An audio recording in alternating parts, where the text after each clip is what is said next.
Right now, at this very moment, there are people in your life who are slowly destroying you. And the worst part, you probably think they care about you. They don't announce their danger. They don't wear warning signs. They don't hurt you loudly or obviously. Instead, they hide their toxicity behind charm, behind helpfulness, behind what looks like genuine concern. They smile while they undermine you. They offer support while they sabotage you. They claim to love you while they systematically dismantle your sense of self from the inside. Carl Jung, one of the most profound psychologists who ever lived, didn't just study the human mind. He studied what people hide. He dedicated his life to understanding the masks we wear and the shadows we cast. And he made something crystal clear. The most dangerous people in your life are not the loud, obvious ones. They're the quiet distortions who blend seamlessly into your world, pretending to care while they consume you piece by piece. These people don't always shout or abuse or attack. Sometimes they just smile. And that's precisely what makes them so dangerous. That's why you keep missing the warning signs until it's too late. That's why Jung devoted decades to understanding not just the persona we show the world, but the shadow we hide from it. Because here's the uncomfortable truth. People don't show you who they actually are. They show you what they think will work to get what they need from you. And if you're not psychologically awake, if you haven't developed the ability to see beneath the surface, you'll give your time, your energy, your trust, even your love to people who were never safe to begin with. So Jung identified 6 distinct patterns, 6 psychological masks, 6 personality types that feel completely harmless at first but will quietly destroy you if you're not aware. By the time we're done, you'll be able to recognize them instantly. You'll understand why they operate this way. And most importantly, you'll know how to protect yourself before they do irreversible damage. Let's begin. Type 1. The perpetual victim. This is the person who never, under any circumstances, takes responsibility for anything. Everything that happens to them is someone else's fault. They are always suffering, always being attacked, always wronged by the world, always dealt an unfair hand. On the surface, you feel genuine sympathy for them. You empathize with their struggles. You want to help. You become emotionally invested in their recovery and healing. You offer support, advice, resources, time, energy. But Jung saw through this pattern with remarkable clarity. He understood that people who live in permanent victimhood are often hiding something far more manipulative beneath the surface of their apparent helplessness. Because if you are always the victim in every story, you never have to be accountable for your actions. You never have to examine your own role in creating your circumstances. You never have to change or grow or confront the darker aspects of your own personality. You can remain exactly as you are while demanding that everyone around you accommodate your pain. The chronic victim uses their suffering as a weapon. They guilt trip without appearing to. They twist reality to fit their narrative of persecution. They extract sympathy from you and transform it into obligation.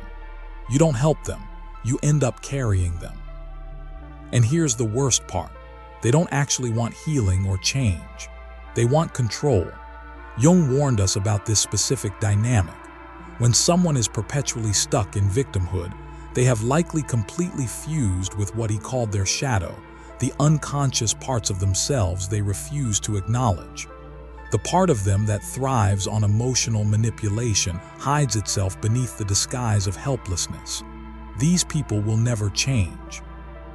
Because to change would mean losing the only power they have over you, your pity, your guilt, your sense of obligation.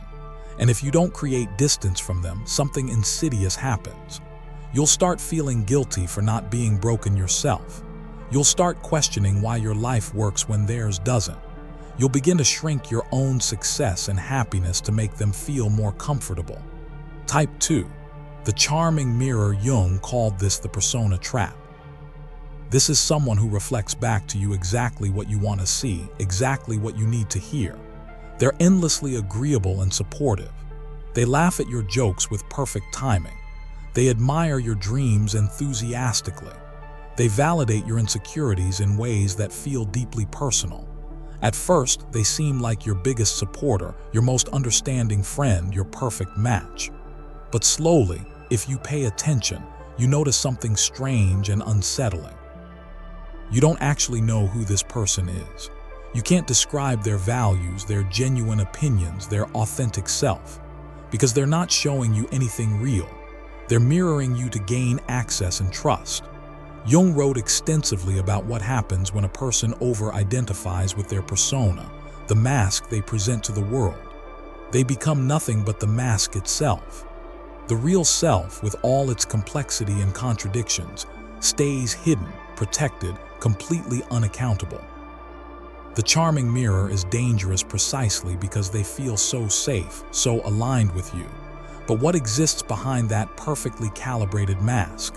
Nothing substantial, no core, no stability, no consistent values or beliefs. Only the ability to adapt, to mimic, to shape-shift into whatever you need them to be in any given moment. They're not loyal to you as a person. They're loyal to your approval, to the validation you provide them. And the moment you stop admiring them or providing that emotional supply, they vanish. Or worse, they turn against you with surprising speed and viciousness. You didn't actually meet them. You met your own reflection in their carefully constructed performance. And trusting someone like that is like trying to shake hands with smoke. There's nothing real to hold on to. Type 3.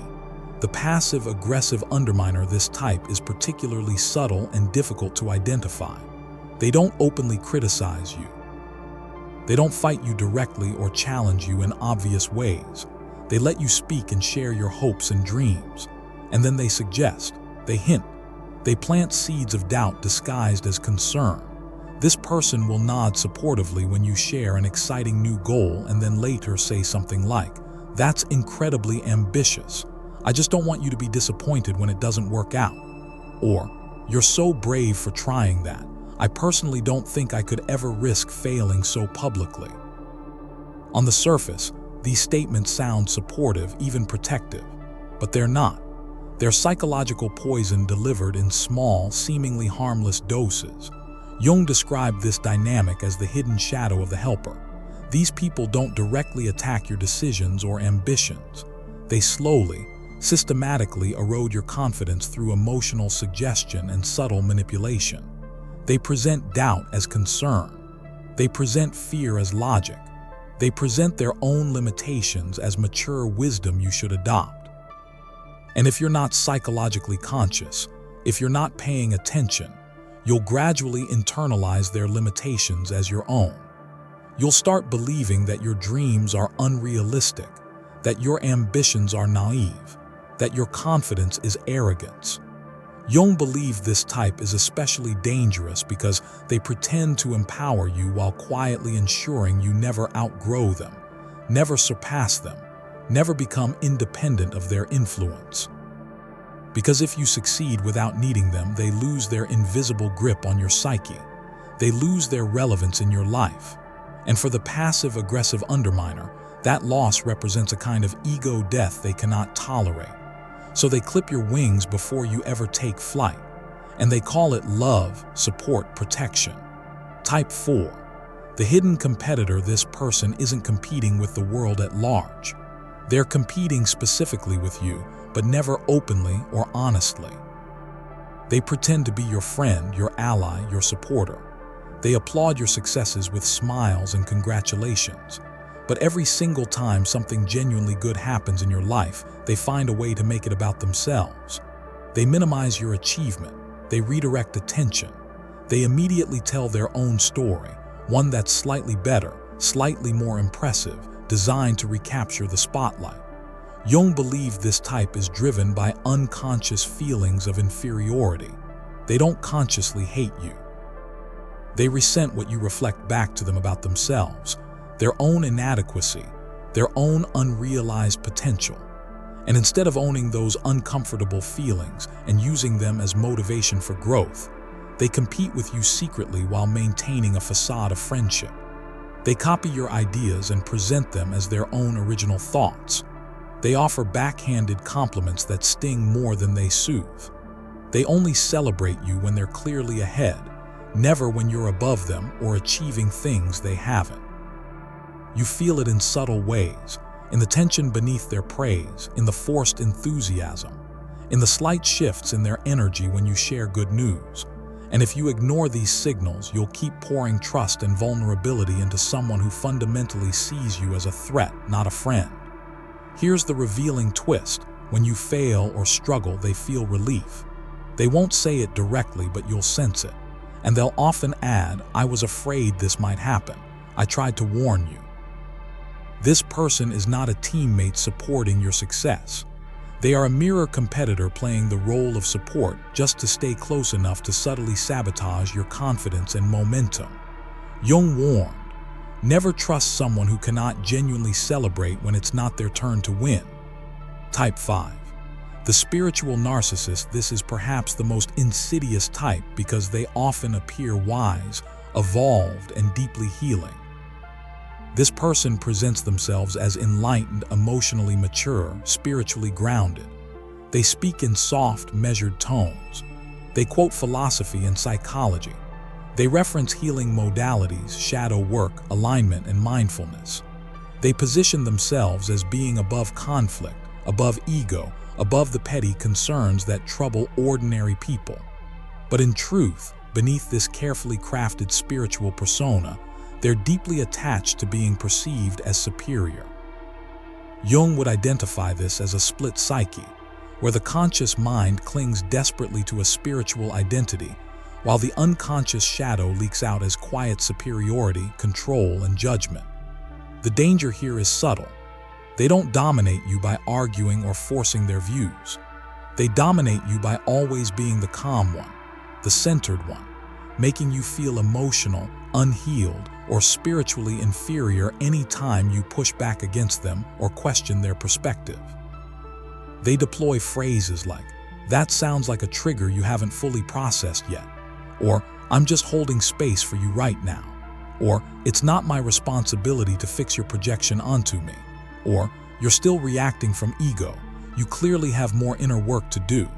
It sounds wise and therapeutic, but it's really a sophisticated power play. They use spiritual and psychological language to invalidate your reality and maintain their position above you. You can't win an argument with them because they'll never acknowledge that an argument is happening. You can't confront them directly because they'll reframe your anger or frustration as evidence of your lack of development. And the more conscious you try to become, the more they subtly shift the framework to ensure they stay above you. Silently superior, spiritually untouchable. Jung warned about this pattern specifically because the spiritual narcissist often builds their entire persona out of unintegrated ego. They didn't actually transcend their ego. They just dressed it up in spiritual concepts and called it enlightenment. They buried their need for superiority under layers of healing language. And the more you trust them to guide your growth, the more power they accumulate. Not by genuinely helping you evolve, but by keeping you perpetually small, confused, and dependent on their supposed clarity. They don't want equals. They want devoted students. They don't want authentic healing. They want authority and admiration. If you're not careful, you'll mistake their emotional stillness for depth when it's often just another performance, another mask. Type 6.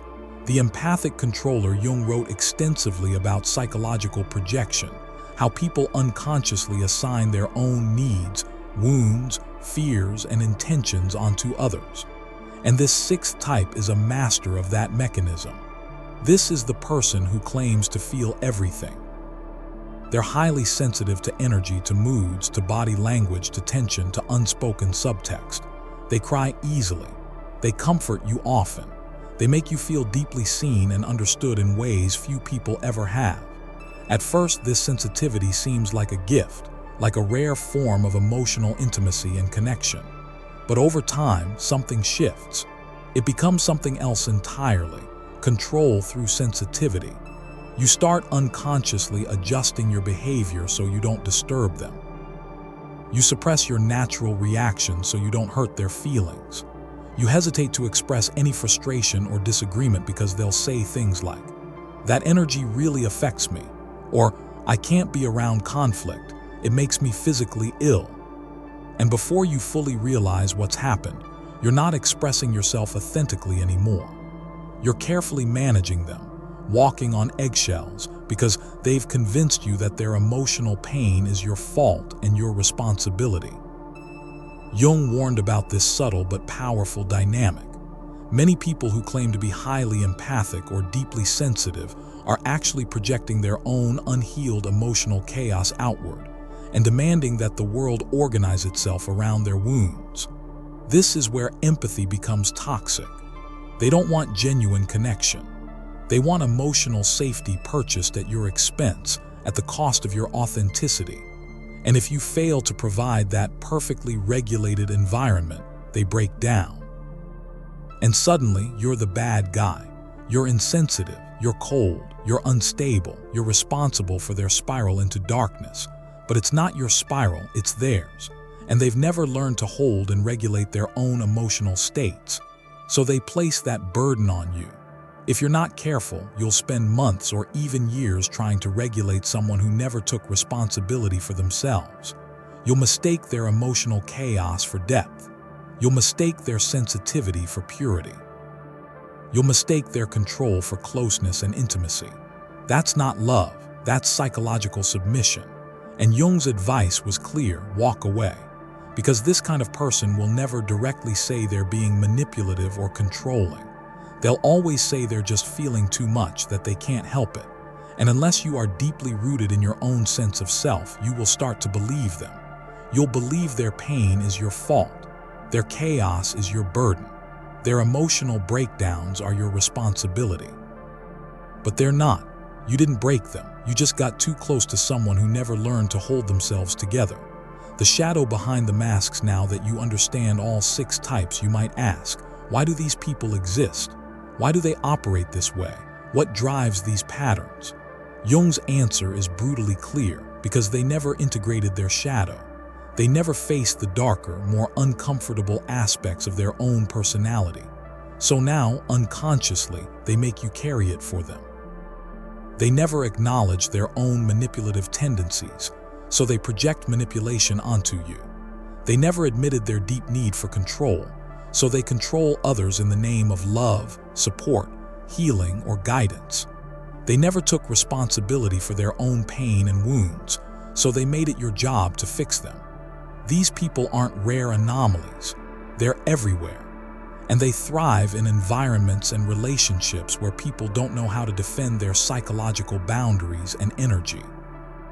Jung believed the only real protection is self-awareness, learning to spot the mask, learning to see through the performance, learning to hear what's not being said, and learning to walk away before you need undeniable proof of their toxicity. Because once you truly see these patterns, you can't unsee them. The mask becomes transparent, and you realize how close you came to losing yourself. Why you keep attracting these people? Here's the truth most people avoid. You attract what you haven't integrated within yourself. Let that sink in deeply.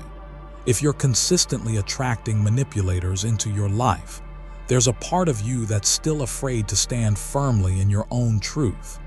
If you're constantly surrounded by victims, there's a part of you that needs to be needed in order to feel valuable.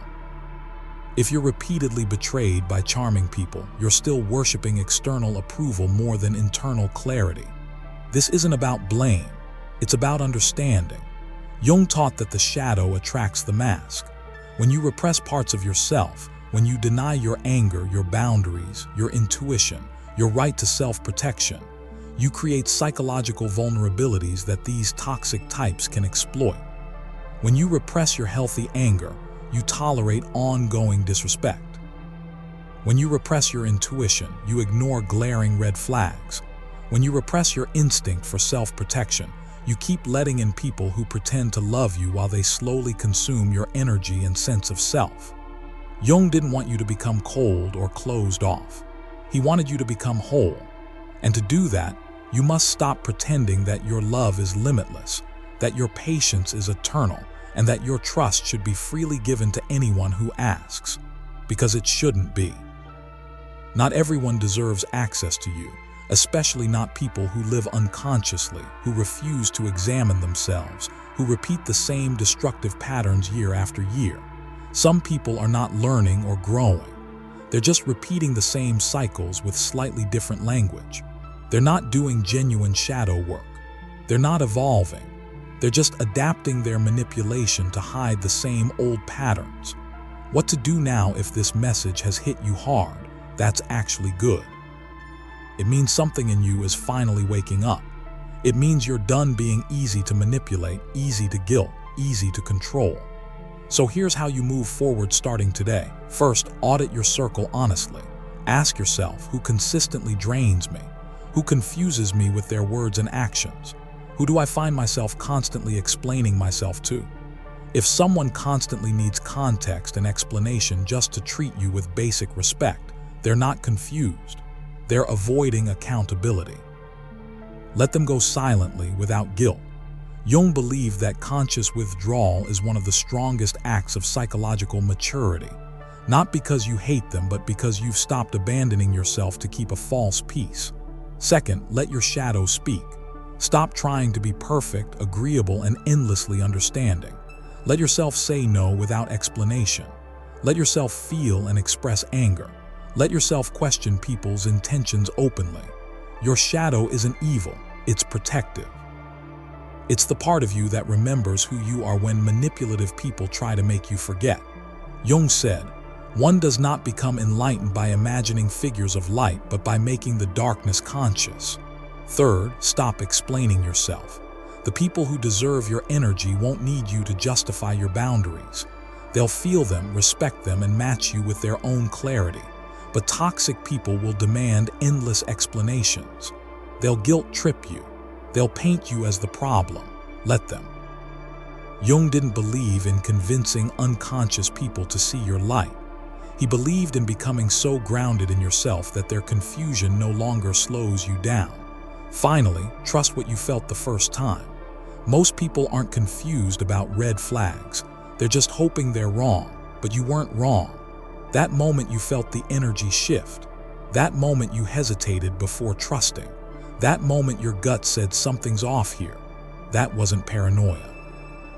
That was your unconscious reading behavioral patterns before your conscious mind caught up. Start trusting it, because the people Jung warned us about don't arrive with obvious warning signs. They show up with flattery, with emotional stories, with perfect alignment and apparent vulnerability.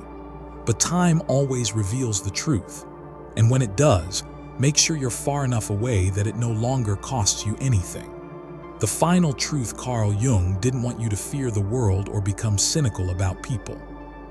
He wanted you to stop fearing your own knowing, your own instincts, your own psychological clarity. The more shadow you integrate within yourself, the fewer toxic people get close to you. Not because you're hiding or building walls, but because your energy no longer gives them an entry point. You stop over-explaining. You stop trying to fix people. You stop justifying your standards and boundaries. And without ever raising your voice or creating drama, you become someone no manipulator can reach. No narcissist can fool. No competitor can rattle. No victim can guilt. Because you are now the person Jung wanted you to become. Awake, whole, and impossible to deceive.